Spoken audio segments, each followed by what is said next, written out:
மங்கள பட்டினில் மணக்கோலம் விவாகா வழங்கும் சுபமுகூர்த்த பட்டு தி Chennai silk D நகர் வேளச்சேரி குரோம்பேட் மற்றும் திருவள்ளூர். தமிழ்நாட்டில் நிலவிய சமூக அரசியல் பொருளாதாரத்தில் நிலவிய இருளை குறிப்பதாகவும் அதன் இரண்டாவது பாதியில் இருக்கக்கூடிய சிகப்பு அந்த இருளை. வணக்கம் வினோத், ஏற்கனவே பேசிக் கொண்டிருந்தோம். தற்போது வரை எந்தெந்த தலைவர்கள் வந்திருக்காங்க, இன்னும் விழா தொடங்க எவ்வளவு நேரம் எடுக்கும், இது தொடர்பா பேசலாம்.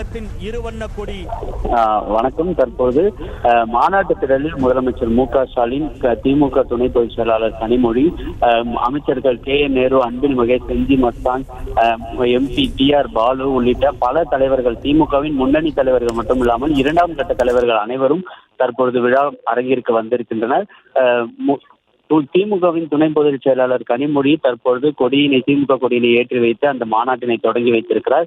இதைத் தொடர்ந்து பல நிகழ்ச்சிகளுக்கு திட்டமிடப்பட்டுள்ள நிலையில் இன்னும் சற்று நேரத்தில் திமுக தலைவர்கள் அனைவரும் மேடை ஏறி திமுக சார்பில் அதிகாரப்பூர்வமாக இந்த இளைஞரின் மாநாடானது வரவேற்பு உரையுடன் தொடங்க இருக்கிறது. முதலில் வரவேற்பு உரையாற்றுவதற்கு திமுக இளைஞரணி துணை செயலாளர் ஜோயல் என்பவர் தயாராக இருக்கிறார். அதைத் தொடர்ந்து மாநாட்டு தலைவராக உதயநிதி ஸ்டாலினை அறிமுகம் செய்து வைக்கும் நிகழ்வு நடைபெற இருக்கிறது.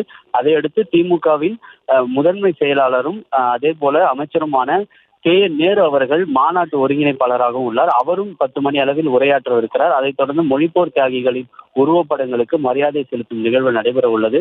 தொடர்ந்து மாநாட்டு திறப்பாளரான எழிலரசன் உரையாற்ற உள்ளார். அதைத் தொடர்ந்து 11 மணி முதல் மாலை 6 மணி வரை இளைஞரணி மாநாட்டில் தற்போது 22 தலைப்புகளில் கட்சி நிர்வாகிகள் உரையாற்ற உள்ளனர்.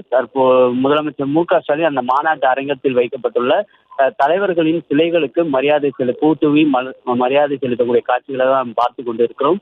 அண்ணா, கலைஞர், அதே போல பெரியார் ஆகிய மூவரின் சிலைகள் அந்த மாநாட்டு திடல் முன்னிலையில் அமைக்கப்பட்டிருக்கிறது. அதற்கு மலர் தூவி மரியாதை செலுத்தி வருகின்றார் தமிழக முதலமைச்சர் மு.க.ஸ்டாலின்.